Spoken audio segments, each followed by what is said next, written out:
So you received a negative feedback and you're watching this video to try to figure out what you should do. And I'm going to tell you about that on the other side of the break and why it's not as big of a deal as some may think. So without any further ado, let's go.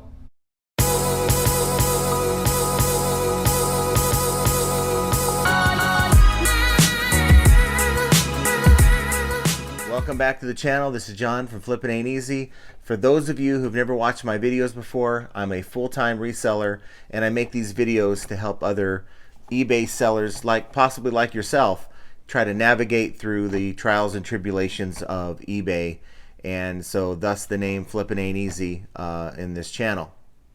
So before we begin, real quick, if you like this type of content or you appreciate the effort that I put into this video, please hit the like button, subscribe to the channel, and hit the notification bell so that you can be notified when I make another video. So on to the topic at hand, negative feedback. Well, first of all, let's talk about what does it matter. Now, back in the day, we're talking more than 5-6 years ago, it used to matter, and eBay used to count the negative feedbacks against you, and it hurt your seller status and your power seller rating, which of course we know is no longer going to be a thing here.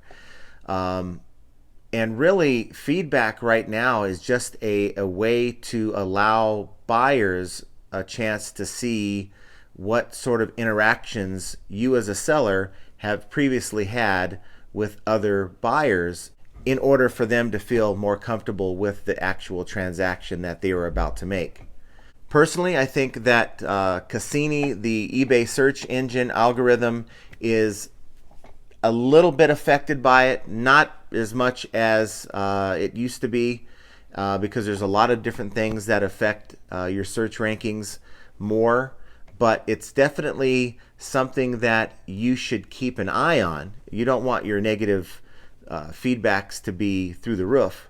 Lately, I can tell you that eBay has changed their position as it pertains to removing negative feedback. It used to be you could call up, make your case as to why the negative feedback should be removed, and the rep would use their judgment and either say, hey, I can't do anything for you, or, you know what, you're right, let me take this negative feedback off. Now, there are some reps out there who will do it over the phone, but more and more reps, even the US reps, are being told to file a dispute electronically on your behalf and forward that dispute to the dispute department, who will then take a look, in theory, at your removal request and either approve and remove your negative feedback or tell you, pound sand, there's nothing they can do. So from my experience, I can tell you that it seems like it's an automated process where whether you do it online yourself or you have a rep send the request in for you, it almost feels like no one's looking at it. It's like a rubber stamp process. Don't bother calling to get your feedback removed, because due to the hold times that you're going to have to be put through and explaining everything and all the other stuff that comes along with calling into eBay, you're probably just going to leave frustrated, and you're going to spend a lot of time and waste a lot of time in doing it. Trust me, if you've watched any of my videos before in the past, you know that I've spent and wasted a lot of time with eBay on the phone, and I don't want you guys to have to go through that. Before I come up with a solution, though, I want to kind of explain, because eBay will not just go willy-nilly and remove negative feedback, even if you get the right person on the phone. There are times where eBay will step in and remove negative feedback. And this is not a comprehensive list. This is just what I've come up with. I'm sure there's scenarios that I've missed. One of the first ones is feedback extortion, where maybe the buyer has sent you a message in the eBay messaging system and they've made a threat that they're going to leave a negative feedback if you don't give them a partial refund, or if you don't do this or you don't do that. Okay, so they cannot threaten you to leave a negative feedback if you don't do X, Y, and Z. Okay, it just doesn't work that way. And always make reference to your messages to the buyer, because it's not enough sometimes for the rep just to look at that negative feedback and to determine that it's warranted or not. Another scenario would be if they left you a negative feedback about something that had nothing to do with the actual sale of the transaction. For instance, I'll give you a recent example. Joe from the Crazy New York Driver Show mentioned on his last program that he had received a negative feedback because he had blocked a buyer who bought something from him, and he didn't feel like dealing with that person again, just the way they conducted themselves. And so he decided to put them on his block list, and I guess they were trying to buy something else from him, and the buyer was pretty upset when they couldn't do it, so they decided to go into that transaction and to leave a negative feedback. And that's definitely a no-no, because it has nothing to do with the sale that they're rating. Sometimes if you sell an item to a buyer, and let's say you sold an item and you were clear that it didn't include, let's say, the charger, or it didn't include something else, and of course you didn't show that charger in the photos, you didn't mention that it was included in the listing. In fact, you mentioned that it wasn't included, and the buyer receives the item and they leave a negative feedback and they state, hey, disappointed because X, Y, and Z was not included in the sale. Well, technically they're asking for something that was not ever included in the sale. A couple months ago I made a video about an Australian buyer who left negative feedback because they didn't get an Australian adapter on the power adapter. And of course there's 14 different types of adapters internationally, worldwide, not just the one you and I may see in our country, but there's other countries that have different power adapters. Well, I didn't include the Australian power adapter. They're buying a US item, and because I didn't include an adapter, they left me negative feedback. Now, eBay removed that negative feedback because it wasn't something that was offered in the listing, and that's just one example of where eBay is supposed to step in and remove negative feedback under those grounds. Derogatory feedback is another reason eBay will remove the negative feedback. If there's some name calling, if it's just outrageous, that type of thing. Sometimes these buyers, they just have no control. They can be very rude, and they can say some things that you wouldn't want to say in front of your mother. And if you ever happen to receive negative feedback like that, if it's egregious enough, they will remove that negative feedback.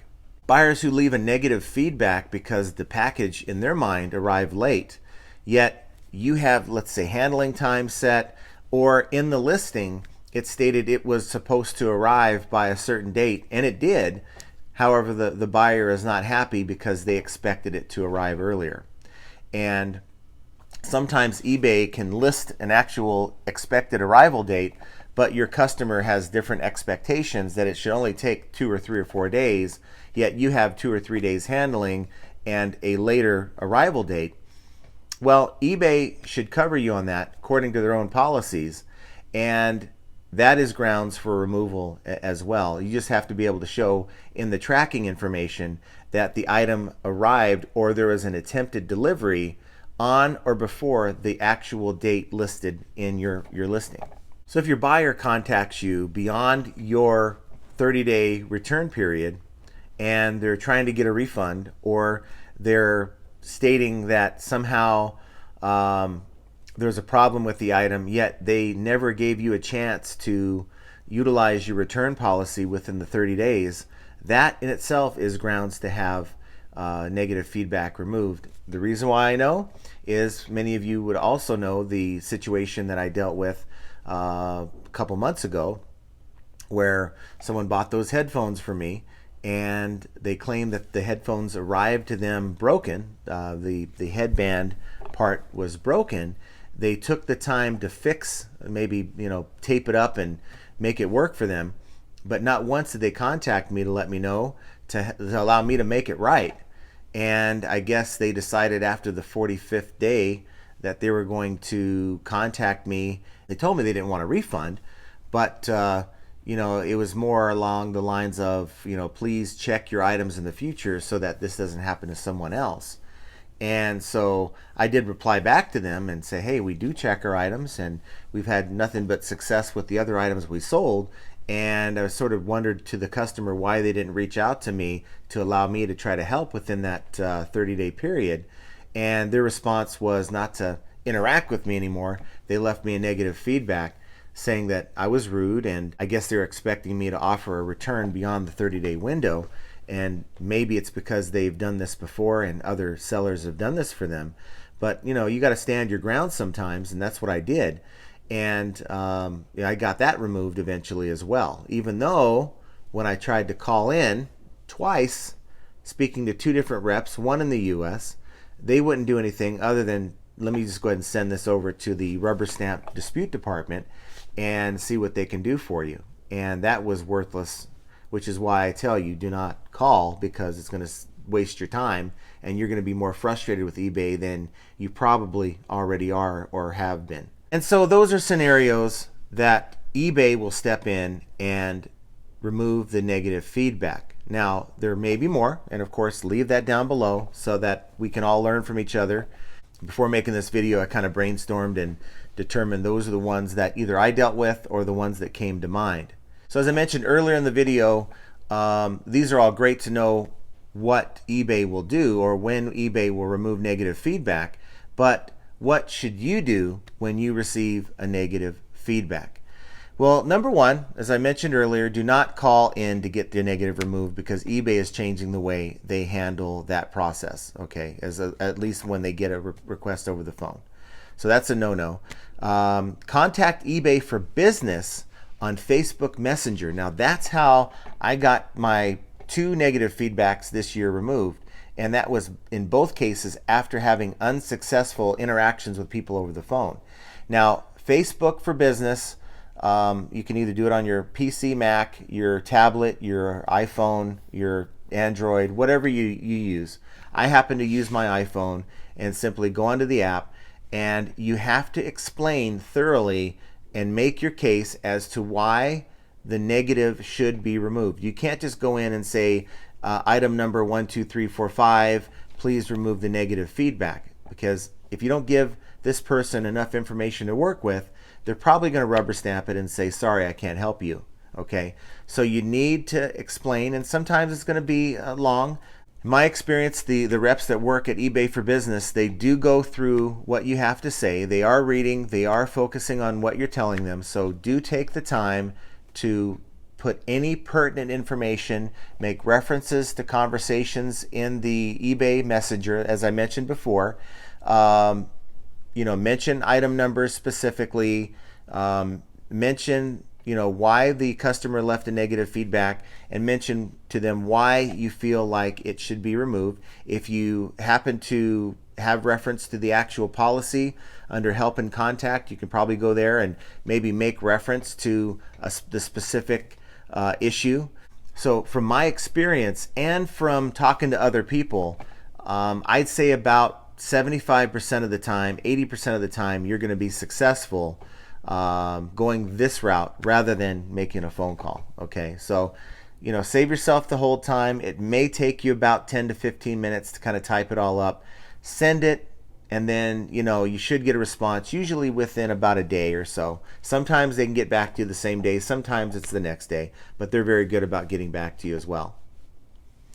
Always leave a reply to negative feedback. As soon as you see it, try to figure out what happened and what went wrong, and put your best, most professional response. Don't get nasty back to them if they're nasty to you. Don't dig at them. Don't say anything that's not professional. Stay professional and tell them what you did do to try to resolve that particular situation. Any potential buyer who's looking at your feedback will look at your response, and that will tell them a lot about you and how you conduct business. And it's good to go ahead and right away leave that reply, then go in and try to handle getting rid of it. But as soon as you see it, get that reply on there and make sure it's professional as possible. Also, but what you want to do is you want to focus on the things that are important. And I say that because negative feedback is really only a way right now, currently in its form, to show potential buyers who you are. And if you have a lot of negative feedback, it's one of those things where if there's smoke, there's fire. If you get a lot of negative feedback, a lot of the same complaints about you, chances are it's probably correct. And it's, if you never reply back to emails, if you don't respond in a timely manner, and multiple buyers that you've dealt with are now reporting that in your feedback, it's probably true. And as a potential buyer, that person may not want to deal with that kind of a headache, so they'll pay a couple bucks more and go buy it from someone else. Okay, so make sure that you focus on correcting the problem that it has been reported to you in your negative feedback, so that you don't continually get that same negative feedback. But aside from that, you want to focus on the things that can really affect your search ranking. And I think that's as important, if not more important, than dealing with your whole negative feedback situation. And that is, focus on your defect rate. And so as a seller, you can get a defect for many things. Mainly if you have, let's say, an issue where you don't intervene. Let's say there's a return request and you totally don't even see it, or you ignore it and it times out. Well, eBay will step in and take care of that for the customer, maybe even give them the full refund, but they're also going to give you a defect. And there's times where I've had to have eBay step in and handle through managed payments, say, a refund request, because they've totally taken away my refund tool. And because eBay stepped in and handled the refund, even though I requested them to do that, it came across as a defect and I had to actually dispute that. So anytime, like for instance, you cancel a sale, let's say I ran out of this product, I don't have one to ship to them now, and you come back and tell the customer that you need to cancel because you're out of stock, that's a defect as well. That's why you see a lot of sellers who encounter that situation, they'll handle it where they contact the customer, tell them the situation, either give them option A or option B. Customer usually comes back and says, hey, option B, just give me my money back. And then they go in and select buyer wanted to cancel. But if you select that first option, that you're out of stock, that's a defect. And if you get too many of those defects, it can certainly hurt your ranking in search and definitely hurt your seller rating. And that's definitely something you want to focus on. How about your late shipment rate? If your shipment rate is over 3% late, meaning that 3 out of every 100 items you ship are not shipped within your handling time, or scanned, at least an acceptance scan by the carrier within your handling time, then that is going to be counted against you, and it will definitely affect your seller rating. And of course, as I mentioned before, cases closed without seller resolution could be anything. Could be returns, can be item not received, can be all those things. Even though eBay may be asking you to provide the tracking number that you already uploaded when you ship the item, you still need to go in and provide that information again. And do not allow eBay to go in and step in to resolve the situation, or whatever the situation may be, on your behalf, because they consider that as handling a situation when you should have handled it yourself, and that certainly can hurt your account. So I guess what I'm saying is, focus on the things that you can control. I mean, certainly you can control how you interact with your customer, and that's going to have a long way, or go a long way, with how they decide to rate you in the feedback, right? But you can't, at the end of the day, control what someone's going to do. A lot of times the negative feedback will be just left for you without them even reaching out to you. They just go on and leave a negative feedback, and you can't control that, right? You can only control how you interact with the customer, between the shipping, the messages, your listings are accurate, doing the right thing, making sure that you do everything you can to create clean listings, be fair with your customer, and to treat them pretty much how you'd like to be treated as a customer yourself. And of course, this video hopefully will give you the tools and the understanding as to what you should do when you encounter a negative feedback. Please do me a favor, leave comments below. I'd love to hear your comments on this issue. And while you're at it, please hit that like button, guys. I really appreciate it. It would certainly mean a lot to me. For those of you guys who have not yet subscribed, please hit that subscribe button. And for those of you who have been with me for a while and have subscribed, thank you. Please hit that notification bell so that you can be notified. I do plan on going live here soon. I don't know when, maybe next weekend or something like that. Just got to figure it out, right? But I do have a lot of good videos coming. One early this next week I think you guys are going to like a lot. So please hit that notification bell so that you guys can be notified when I make that video, or at least release that video. So guys, negative feedback or not, don't let it bring you down. Do your best, leave that reply, and just move on. Focus on the things you can control. But negative feedback or not, just know this is just another reason why flipping ain't easy. And we're going to see you guys here in the next few days. So until then, have a great Memorial Day weekend and take care of yourselves, everyone.